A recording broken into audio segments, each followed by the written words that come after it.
रामकृष्ण हरी माऊली। नमामि सद्गुरुं शांतं सच्चिदानंद विग्रहं पूर्ण ब्रह्म परानंदम मिशम आनंदी वल्लभम।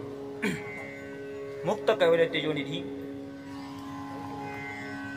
भगवान श्री ज्ञानोबाराय आणि ज्ञानोबारायांच्याच कृपेनं गेल्या काही दिवसापासून आपण ज्ञानोबाराच्या चरित्रावर प्रकाश टाकण्याचा प्रयत्न करतोय। ज्ञानोबाराच्या चरित्राचे 3 भाग आपण त्या ठिकाणी बघितले आणि या तिन्ही भागाला भरपूर असा प्रतिसाद आपण सर्व मंडळींनी दिला। काही जणांनी फोन करूनही या चरित्राला प्रतिसाद दिला, त्याबद्दल सगळ्यांना कोटी कोटी धन्यवाद देतो।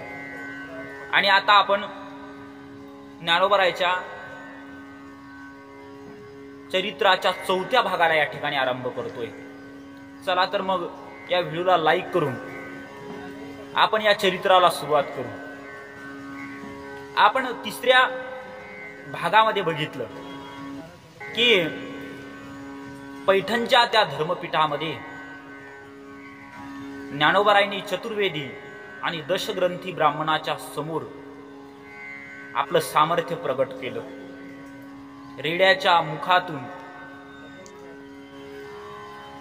ऋग्वेद नावाचा वेद बोलून घेतला। ज्ञानोबाराय त्या रेड्याच्या मस्तकावर हात ठेवतात आणि त्याला म्हणतात की बाबा ज्ञानदेव म्हणे बोल रे ऋग्वेद, ओंकार हा शब्द प्रणवाचा। आणि ज्ञानोबारायची आज्ञा झाल्याच्या बरोबर तो रेडा त्या ठिकाणी वेद बोलायला लागतो।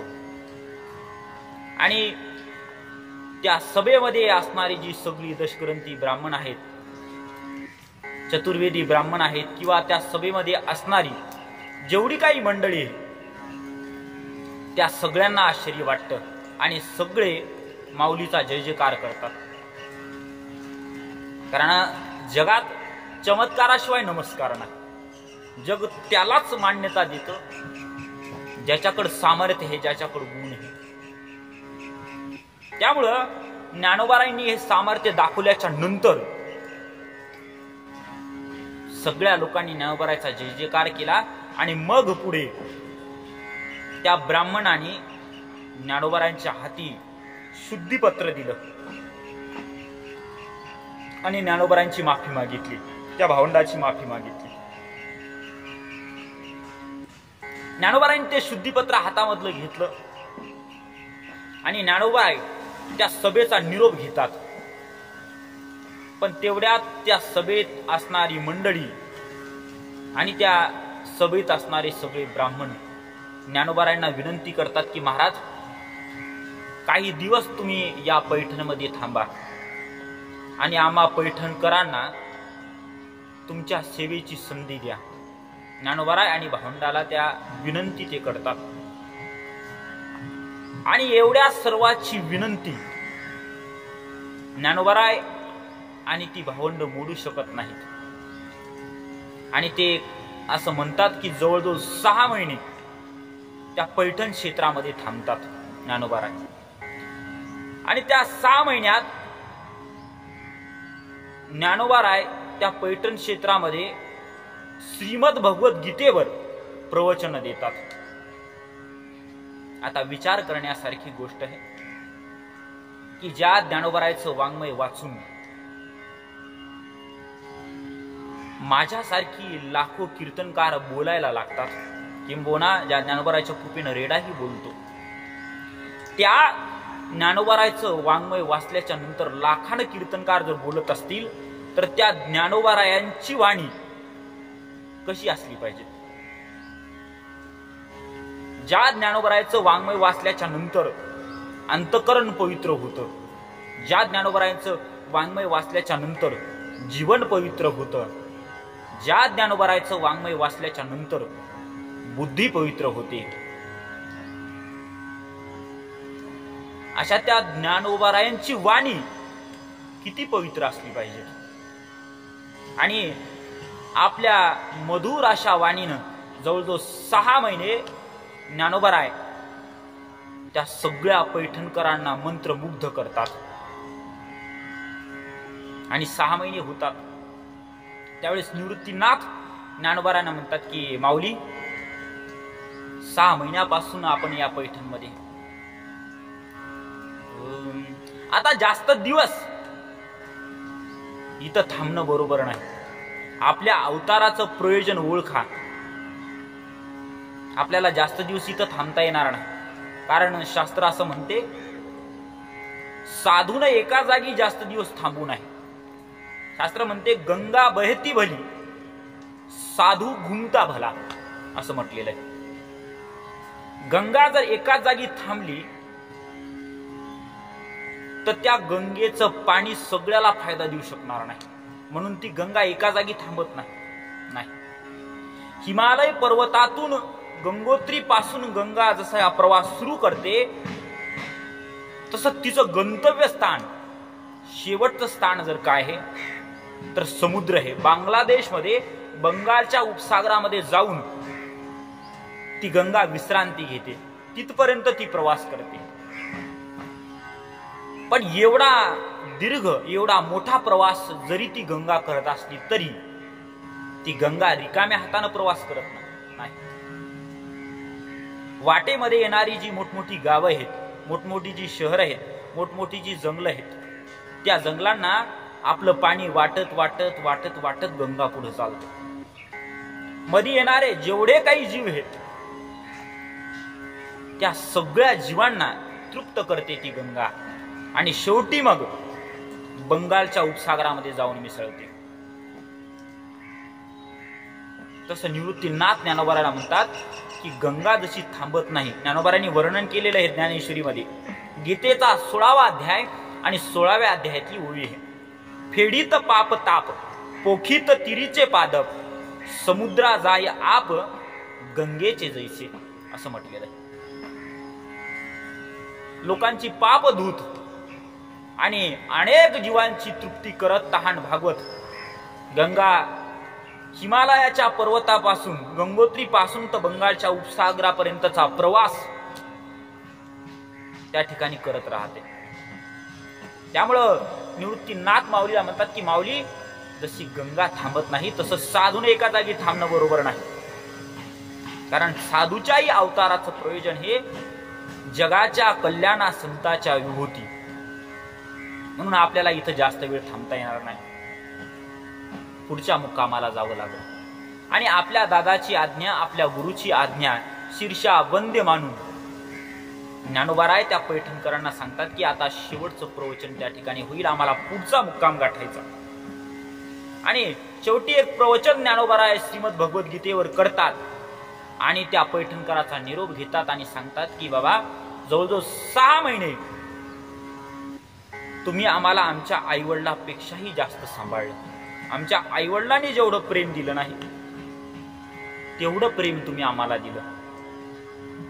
पण या 6 महिन्यामध्ये जर कदाचित आमच्याकडून काही अपराध घडला असेल तर त्याच्याबद्दल त्या ठिकाणी माफी मी मागतो. ज्ञानोबाराय मागतात, नातरी बालक बोबडा बोली, का वाकुडा विचुका पावली, ते चोज करुणी माऊली रिजे जेवी. आपला विनय, आपली नम्रता, आपल्या अंतकरणात असणारं सौजन्य ज्ञानोबाराय प्रकट करतात आणि त्या पैठणकराचा निरोप घेऊन पुढचा प्रवास सुरू करतात. आणि असं म्हणतात की ज्ञानोबाराय शुद्धीपत्र घेऊन पुढचा प्रवास सुरू करत असताना अहमदनगर जिल्ह्यात नेवासा गावाच्या जवळ येतात. आणि त्या गावाच्या जवळ आल्याच्या नंतर संध्याकाळची वेळ झालेली असते.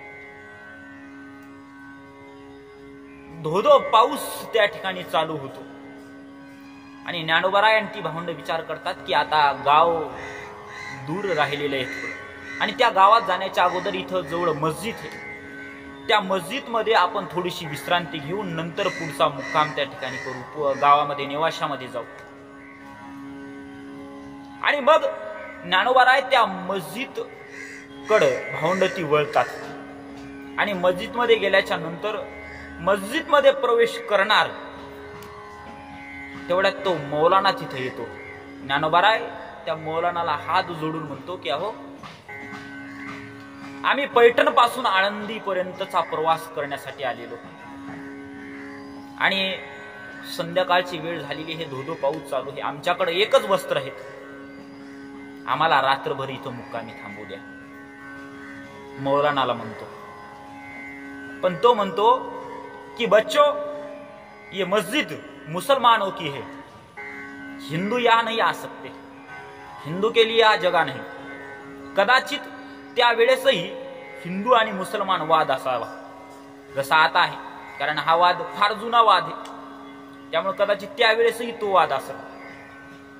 त्यामुळे त्यानं सांगितलं की बाबा, ये मस्जिद मुसलमानों की है, हिंदू यहाँ नहीं आ सकते. मुसलमान धर्मातले संत आहेत कबीर महाराज, फार मोठे संत. ते कबीर महाराज सगळ्याच धर्मातल्या विकृतीवर आपल्या शब्दामध्ये प्रहार करतात. आणि त्या कबीर महाराजाकडे एक मुसलमान आला आणि त्या कबीर महाराजांना म्हटलं की कबीर महाराज, अहो तुमचा धर्म मुसलमान आहे आणि मुसलमान धर्मामध्ये एकेश्वरवाद आहे, म्हणजे एका अल्लालाच ती मानतात, बाकी कुणाला मानत नाही.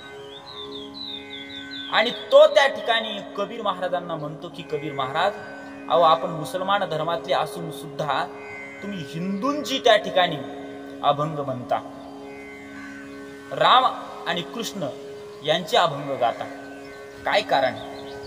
वास्तविक पाहिलं तर आपल्या धर्मावर तुम्ही टीका करता.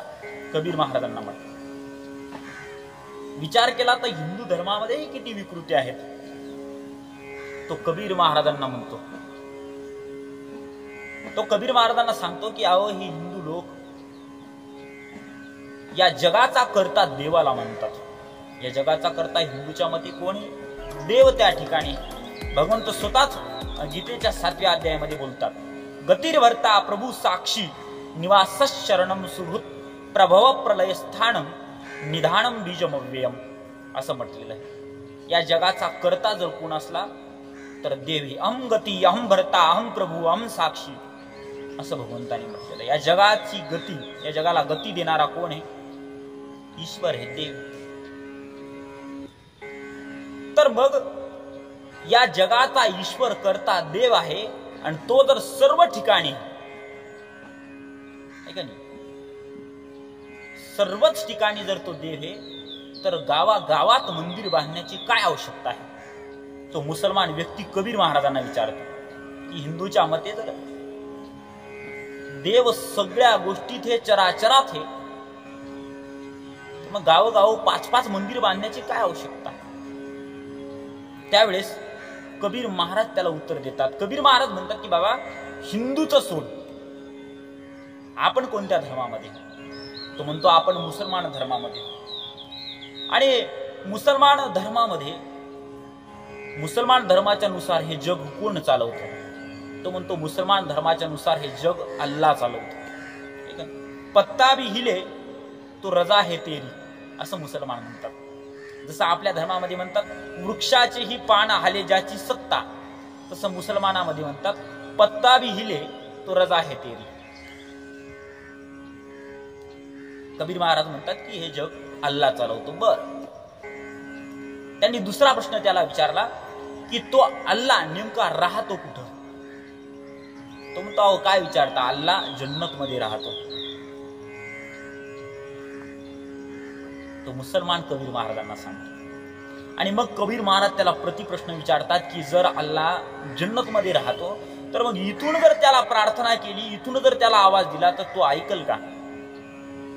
तो मुसलमान म्हणतो की अहो कबीर महाराज, इथून नाही, तुम्ही घराच्या एखाद्या खोलीत, एखाद्या कोपऱ्यातून जरी त्याला मनातून जरी प्रार्थना केली तरी तो ऐकतो.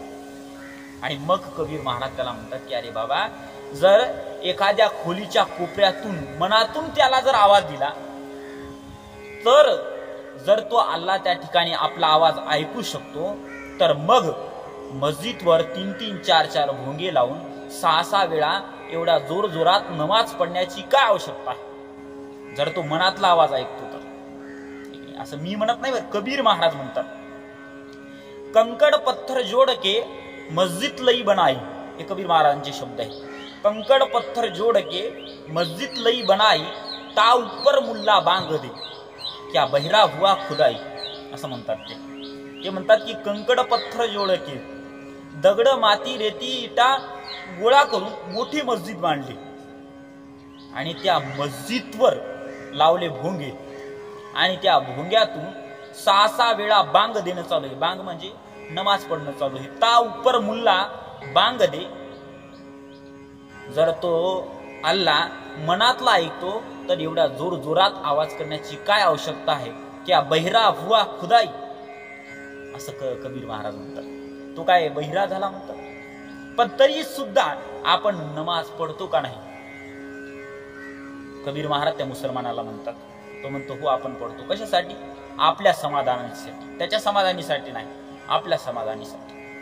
तसं भगवंत सर्वत्र आहे, पण तरी सुद्धा गावोगावी त्याची मंदिरं बांधली जातात. का. त्या गावाच्या समाधानासाठी, प्रत्येक माणसाच्या समाधानासाठी. आणि लक्षात घ्या, देव सर्वत्र आहे, पण तोपर्यंत नाही जोपर्यंत ज्ञान प्राप्त होत नाही. ज्ञानाच्या नंतर देव सर्वत्र आहे. ज्ञान प्राप्त होत नाही तोपर्यंत देव मंदिरातच आहे. ज्ञानाच्या नंतर ज्ञानोबाराय म्हणतात सर्वाघटी राम देहादे एक, की ज्ञानाच्या नंतरची अवस्था आहे. ज्ञानाच्या नंतरची अवस्था आहे एकनाथ बाबाची गंगेतून आणलेलं पाणी वाळवंटात एका गाढवाला पाजून देतात. फार मोठी कथा आहे, पण हे ज्ञानाच्या नंतरची अवस्था आहे. जोपर्यंत ज्ञान प्राप्त होत नाही तोपर्यंत देव मात्र देवळातच, मंदिरातच. आणि माऊली त्या मस्जिद मधील मौलानाला विनंती करतात की अहो आम्हाला रात्रभर इथं विश्रांती होऊ द्या. आणि अनेक वेळा विश्रांती मागितल्याच्या नंतर असं म्हणतात की तो मौलाना रात्रभर तिथं माऊली आणि ती भावंड त्या ठिकाणी थांबतात. तिथं थांबून त्याला माऊलींना थांबू तो त्या ठिकाणी देतो. आणि सकाळ झाल्याच्या नंतर ज्ञानोबाराय पुढचा प्रवास सुरू करतात. नेवासा नावाचं गाव आहे, त्या गावामध्ये ज्ञानोबाराय दाखल होतात. आणि दाखल झाल्याच्या नंतर तिथं एक प्रेत चाललेलं असतं आणि ते प्रेताच्या जवळूनच ही 4 भावंड चाललेली असतात. या 4 योग्यांना पाहून त्या प्रेताच्या माग चालणारी जी माणसं आहे त्यातून एक स्त्री रडत रडत धावत धावत ज्ञानोबारायच्या चरणावरती येते आणि डोकं ठेवते. ज्ञानोबाराय त्या स्त्रीकडे पाहतही नाहीत आणि तिला सौभाग्यवती भव असा आशीर्वाद देतात. ती स्त्री दचकते आणि माग सरकते आणि ज्ञानोबाराला हात जोडून म्हणते की माऊली आपण योगी दिसता, फार मोठे योगी दिसता, आणि आपण हा जो आशीर्वाद मला दिला तो आशीर्वाद या जन्माचा आहे का पुढच्या जन्माचा आहे. कारण या जन्मात तर हा आशीर्वाद फलद्रूप व्हायचा नाही. का व्हायचा नाही. ती स्त्री सांगते या जन्मात हा आशीर्वाद फलद्रूप व्हायचा नाही, कारण हे जे प्रेत चाललंय हे प्रेत माझ्या नवऱ्याचं, हे माझ्या पतीचं, हे माझ्या स्वामीचं आहे, माझ्या मालकाचं प्रेत चाललेलं आहे. आणि त्या प्रेतावर सती जाण्यासाठी मी चाललेली आणि तुम्ही मला सौभाग्यवती भव आशीर्वाद. ज्ञानोबाराही थोडेसे घाबरले आणि ज्ञानोबाराईने आपले गुरु निवृत्तीनाथ यांच्याकडे पाहिलं. निवृत्तीनाथांनी आपल्या नजरेनं त्यांना जे काही सांगायचं माऊलीला ते सांगितलं. आणि ज्ञानोबाराईंनी त्या स्त्रीला सांगितलं की आई मी तुला आशीर्वाद दिला सौभाग्यवती भव, आणि हा एका योग्यानं दिलेला आशीर्वाद आहे, तो खाली जायचा नाही. ज्ञानोबाराईंनी ते चाललेलं जे प्रेत आहे त्या प्रेताला थांबवलं, ती तिरडी खाली उतरवली आणि ज्ञानोबाराय त्या प्रेताच्या जवळ गेले, खाली बसले आणि त्या प्रेतावर हात ठेवला आणि सांगितलं की अहो उठा सच्चिदानंद बाबा. ते सच्चिदानंद बाबा होते. उठा सच्चिदानंद बाबा, तुमच्या हातून मला फार मोठं धर्माचं कार्य करायचं, उठा जागं व्हा. जसं भगवंतानी अर्जुनाला जाग केलं श्रीमद भगवद्गीतेमध्ये, अर्जुन जागा होत नव्हता. ज्या वेळेस कुरुक्षेत्रामध्ये अर्जुन उभा राहिला आणि कुरुक्षेत्रामध्ये अर्जुन उभं राहिल्याच्या नंतर अर्जुनाने जेव्हा आपली भावंड, आपले सोयरे, आपले गुरु समोर पाहिले, त्यावेळेस अर्जुनानं धनुष्यबाण खाली टाकून गेला. मी देवाला सांगितलं की देवा, अरे बाबा मी युद्ध करू शकत नाही. अरे दुर्योधन असाल दुर्जन, मग काय आम्हीही दुर्जन व्हायचं? आम्ही असं करणार नाही. यांना मारून मला हे राज्य पाहिजेत नाही. अर्जुन त्या ठिकाणी म्हणतो की बाबा या लोकांना मी मारू शकत नाही. सिदंती मम गात्राणी मुखम च परिशुष्यति वेपतुच्च शरीरेने रोम हर्षस्य जायते. असं म्हणतो की बाबा यांना मारायचं सोड, यांना पाहून माझा धनुष्यबाण खाली गळायला लागला, माझं मुख, माझं तोंड सुकायला लागलं, माझे हातपाय हलायला लागली. सिदंती मम गात्राणी. आणि यांना मारू असं तू म्हणतो? नाही बाबा, यांना मी मारू शकत नाही. अरे मारू तरी कोणाला? हे काही सामान्य आहेत, हे माझे गुरु आहेत. ठीक आहे, आणि गुरुला मारू? गुरुना हत्वा ही महानुभावान श्रेयो भोक्तुम भैष्यमपीह लोके हत्वार्थ कामावस्तु गुरु निहैव भुंजीय भोगान रुधिर प्रदिग्धान. गीतेच्या 2ऱ्या अध्यायातला हा श्लोक आहे. अर्जुन आपलं मनोगत व्यक्त करतो. तो म्हणतो की बाबा माझ्या गुरुला मारू राज्य प्राप्त करण्यासाठी. ज्या पितामह भीष्माचार्याच्या मांडीवर मी खेळलो त्यांना मारू? अर्जुन म्हणतो. का ज्या कृपाचार्याचं बोट धरून आम्ही चालायला शिकलो त्यांना मारू? का त्यांना मारू ज्या गुरु द्रोणाचार्यांनी आपला मुलगा अश्वत्थाम्यापेक्षाही मला जास्त प्रेम दिलं आणि या जगातलं सर्वात श्रेष्ठ असं धनुधारी बनवलं? त्या द्रोणाचार्यांना मारू? मी पार्थू द्रोणाचा केला येणे धनुर्वेद मज दिदला तेने उपकार काय आभोरला वधितया ते. ज्ञानोबाराय मनोगत व्यक्त करतात अर्जुनाचं 2ऱ्या अध्यायातला ही ओवी आहे. त्यांना मारून टाकू? नाही बाबा, माझ्याकडून हे होणार. आणि यांना मारून हे राज्य प्राप्त करून फायदा तरी काय? यांच्या रक्तानं लिप्त झालेले भोग आम्हाला सुख देतील असं तुला वाटतं? नाही बाबा, यांचं रक्त सांडून हे राज्य उभं केल्यापेक्षा तर त्याहुनी सदर भिक्षा मागता भली. अर्जुन म्हणतो की अरे बाबा याच्यापेक्षा तर मागून जीवन जगलेलं पुरलं. पण यांना मी मारणार नाही, हे माझे गुरु आहेत. आणि यांना जर मी मारलं तर गुरु हत्येचं पाप मला लागल आणि नरकाशिवाय मला काही प्राप्त व्हायचं नाही. हा अधर्म आहे आणि हा अधर्म मी करणार नाही, भगवंताला अर्जुन म्हणतो. त्यावेळेस भगवंत त्याला सांगायला सुरुवात करतात. गीतेच्या 2ऱ्या अध्यायाच्या 11व्या श्लोकापासून भगवंत म्हणतात की बाबा धर्म अधर्माची परिभाषा तू कोणाला सांगतो? मला? अरे तू धर्माच्या रथावर बसलेला आहेस आणि या धर्माचा संस्थापक मी आहे. मी तुला सांगतो की धनुष्यबाण उचल आणि युद्ध कर. कारण कुरुक्षेत्रामध्ये आल्याच्या नंतर क्षत्रियानं जर धनुष्यबाण आपलं शस्त्र खाली टाकलं, माघार जर घेतली तर लोक त्याला भित्रा म्हणत असतात. लक्षात घे, जर धनुष्यबाण तू आता खाली ठेवला आणि माघारी जर तू गेला तर हेच कौरव तुला भित्रा म्हणतील. जे तुला आता भीतायत तेच तुला भित्रा म्हणतील. आणि आम्हाला भिवून अर्जुन पळून गेला असं म्हणतो. आणि लक्षात ठेव, प्रतिष्ठावान माणसाला अपमान मरणापेक्षाही त्रासदायक असतो. मरणापेक्षाही त्रासदायक असतो. ऐक ना, अकीर्तिम चापि भूतानि कथयिष्यन्ति ते व्या संभावितस्य चा कीर्तिर् मरणादतिरिच्यते. संभावितस्य चा कीर्तिर् मरणादतिरिच्यते. मरणापेक्षाही त्रासदायक असतो इज्जतदार माणसाला अपमान. आपण बरीचशी इज्जतदार माणसं अपमान सहन करू शकत नाही. काही काही तर आत्महत्या करतात, कारण अपमान पचवणं शक्य नाही. आणि लक्षात ठेव, अपमान तुला पचणार नाही. म्हणून स्वर्ग नरकाची, धर्म आणि अधर्माची परिभाषा मला सांगू नको. मी धर्माचा संस्थापक हे.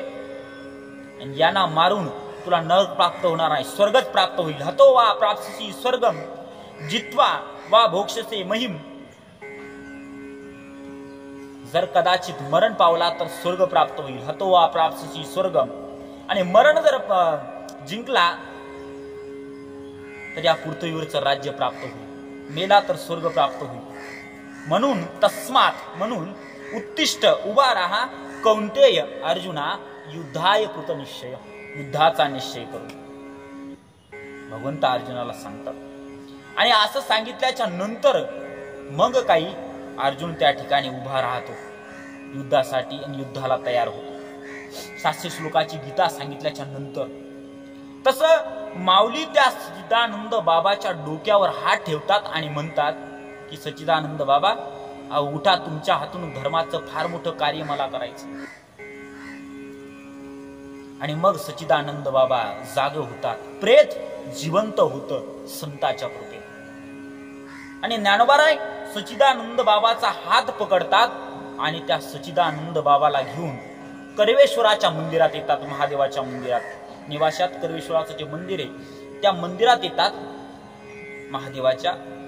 आणि एक कागदाचा मोठा गठ्ठा सच्चिदानंद बाबाच्या हातामध्ये देतात आणि सच्चिदानंद बाबांना सांगतात की सच्चिदानंद बाबा आता मी सांगतो तसं तुम्ही लिहा. आणि ज्ञानोबाराय पैस नावाचा खांब आहे त्या निवासामध्ये, त्या खांबाला टेकून बसतात. वास्तविक जगात असं एकही मंदिर नसेल, कारण मंदिराला खांब असतात. ते जगातलं पहिलं असं एक मंदिर आहे की जे खांबासाठी मंदिर बांधल्या गेलेलं आहे निवासामध्ये. हे ते ज्या खांबाला टेकून ज्ञानोबाराय ज्ञानेश्वरी सांगतात त्याच्यासाठी मंदिर बांधल्या गेलेलं आहे. पैस नावाचा तो खांब आहे. कधी तुम्ही गेले तर त्या खांबाचं दर्शन त्या ठिकाणी घेऊन या. त्याच खांबाला टेकून ज्ञानोबाराय ज्ञानेश्वरी सांगितली. आणि ज्ञानोबाराय ज्ञानेश्वरी सांगायला लागतात. धर्मक्षेत्रे कुरुक्षेत्रे समवेता युत्सव मामका पांडवाशैव किम कुवर्त संजय.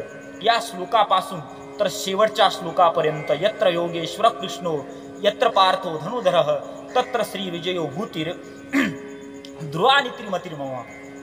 या श्लोकापर्यंत ज्ञानोबाराय अस्खलित आणि मधुर अशा गोड त्या ठिकाणी ओव्या असतात. 700 श्लोकावर 9032 ओव्याची रचना करतात माऊली. एकाहून एक सरस दृष्टांत देतात. त्या ज्ञानेश्वरीमध्ये 3500 दृष्टांत सांगितलेले आणि एकाहून एक सरस आहे. ज्ञानोबाराय बोलतात ते अमृताहून गोड आहे. आणि ती ज्ञानेश्वरी सच्चिदानंद बाबाच्या हातानं ज्ञानोबारायांनी लिहून घेतली. ज्ञानोबारायांनी सांगितली, सच्चिदानंद बाबांनी लिहिली. ज्ञानेश्वरीची शेवटची होईल शके 1212 तै टीका केली ज्ञानेश्वरी सच्चिदानंद बाबा आदरी लेखको झाला, अशी शेवटची होईल. आणि असं म्हणतात की 1516 मध्ये एकनाथ महाराजांनी ती ज्ञानेश्वरी प्रतिशुद्ध केलेली, म्हणजे ओवीबद्ध केली, प्रतिशुद्ध केली, जे आपल्याला वाचायला मिळते. ती एकनाथ महाराजांनी प्रतिशुद्ध केलेली आहे 1506 मध्ये. ती गोड आणि मधुर अशी ज्ञानेश्वरी ज्ञानोबारायांनी लिहिलेली आहे. ज्ञानोबारायांनी तशी अनेक ग्रंथ संपदा लिहिली. अमृता अनुभव असेल, ज्ञानेश्वरी असेल, हरिपाठ असेल आणि ओव्या असतात. त्यातली ज्ञानेश्वरी म्हणजे ज्ञानोबारांचं हृदय. आणि ती ज्ञानेश्वरी आपण निश्चित वाचली पाहिजे. एका प्रेताला, एका मेलेल्या माणसाला जिवंत करून ज्ञानोबारांनी त्याच्या हातून ज्ञानेश्वरी लिहिलेली. मग आपण जिवंत आहोत, आपण ती निदान वाचली तरी पाहिजे. ज्ञानोबाराचं चरित्र आपण पाहतोय, 4था भाग आपण पाहतोय. लक्षात घ्या, ज्ञानोबारायचं चरित्र ऐकत असताना डोळ्यामध्ये पाणी येतं की समाज काय विचित्र लोक ते असतील की त्यांच्या अंतकरणात थोडीशी दया येत नाही. एवढूशा 4 मुलांना एवढा मोठा त्रास. मधुकरीला गेलं तर कोणी मधुकरी वाढायला तयार होत नाही, कोणी प्रेमानं बोलायला तयार होत नाही, आळंदीत प्रवेश मिळत नाही, कोणी डोक्यावरून हात फिरवत नाही. सूर्यासारखी तेजस्वी 4 मुलं, पण इंद्रायणी स्नान करण्याचा अधिकार नाही, पाणी पिण्याचा अधिकार नाही, समाजात बोलण्याचा अधिकार नाही. एवढा सगळा त्रास समाज त्यांना देतो. आपल्याला असं वाटतं की समाजाने एवढा त्रास त्यांना दिला, माऊलींना किती दुःख वाटत असेल. पण मी तुम्हाला त्या ठिकाणी सांगतो की माऊलींना तेव्हा तेवढं दुःख वाटत नसेल जेवढं दुःख आता वाटते की एवढा सुंदर ग्रंथ ज्ञानोबारांनी लिहिला, ज्ञानेश्वरी सारखा पवित्र आहे. तो ग्रंथ काही लोक वाचतही नाही, तशीच मरून जातात महाराष्ट्रात जन्म घेऊन. पण तो ग्रंथ वाचायला त्यांना टाइम मिळत नाही, वेळ मिळत नाही. गुरुवर्य मामासाहेब दांडेकरांचे शब्द आहेत चैतन्य महाराजांच्या मुखातून मी ऐकलेले की असं म्हणतात, गुरुवर्य मामासाहेब दांडेकर म्हणायचे की या महाराष्ट्रात जन्म घेऊन जो ज्ञानेश्वरी न वाचता मेला, ज्यानं ज्ञानेश्वरी वाचली नाही, त्याला कधी मोक्ष प्राप्त व्हायचा नाही, त्यानं कितीही परमार्थ करू द्या. एवढा अद्भुत ग्रंथ आहे ज्ञानोबा. ज्या काळात तो ग्रंथ लिहितात तो काळ सामान्य नाही. लोक त्यांना कुटकाही वाढायला तयार होत नाही. उपाशी राहून ज्ञानोबा रायांनी ज्ञानेश्वरी लिहिली. शिळे कुटके खाऊन ज्ञानोबा रायांनी ज्ञानेश्वरी जगासमोर मांडली. आपण पोटभर अन्न खाऊन तरी ती ज्ञानेश्वरी वाचली पाहिजे. आणि वाचायला काही जास्त वेळ लागत नाही. 9032 ओव्या आहेत. दररोज तुम्ही 100 ओव्या जर वाचल्या तर 3 महिन्यात त्याचं पारायण पूर्ण व्हायचं. दररोज 100 ओव्या, आणि 100 ओव्या वाचायला फक्त 15 मिनिटं लागतात. 15 मिनिटात 100 ओव्या वाचणं होतात.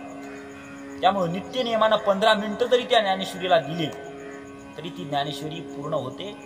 त्यामुळे मामा साहेबाचे जे शब्द आहेत ते शब्द मी तुम्हाला सांगतो की या महाराष्ट्रात जन्म घेऊन आपण तरी ज्ञानेश्वरी न वाचता मरू नाही. ज्ञानेश्वरी वाचल्याशिवाय मरू नाही. त्यामुळे ज्ञानेश्वरी नक्कीच तुम्ही एकदा तरी त्या ठिकाणी वाचा.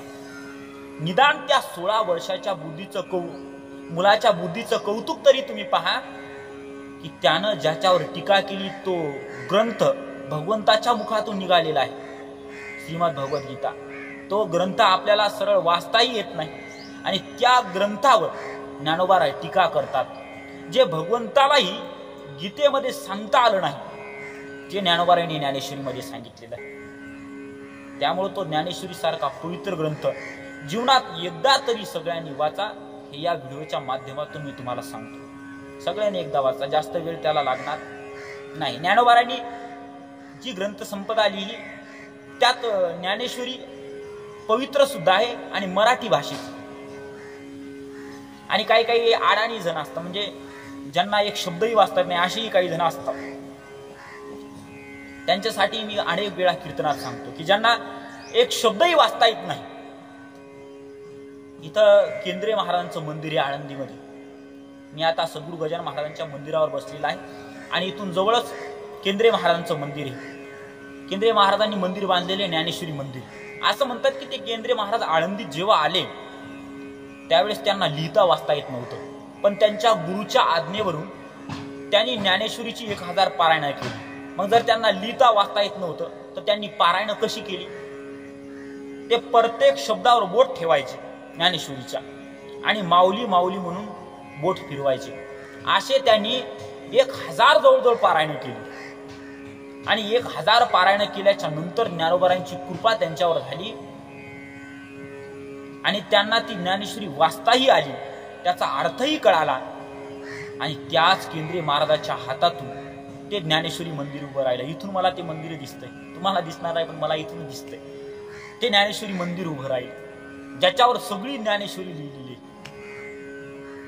म्हणून ती ज्ञानेश्वरी वाचणं आवश्यक आहे. जर तुम्हाला वाचता येत नाही तर तुम्ही प्रत्येक शब्दावर माऊली माऊली म्हणून बोट फिरवा, तरी तुम्हाला ती ज्ञानेश्वरी वाचण्याचं भाग्य प्राप्त होईल. पण एकदा तरी मात्र ज्ञानेश्वरी सारखा पवित्र ग्रंथ वाचल्याशिवाय त्या ठिकाणी राहू नका. आणि त्या सच्चिदानंद बाबाच्या हातून ती ज्ञानेश्वरी ज्ञानोबा रायांनी त्या ठिकाणी लिहून घेतली. आता याच्या पुढचा जो भाग आहे तो पुढचा भाग आपण नंतरच्या व्हिडिओमध्ये पाहू. आपण 4 भाग या ठिकाणी बघितले.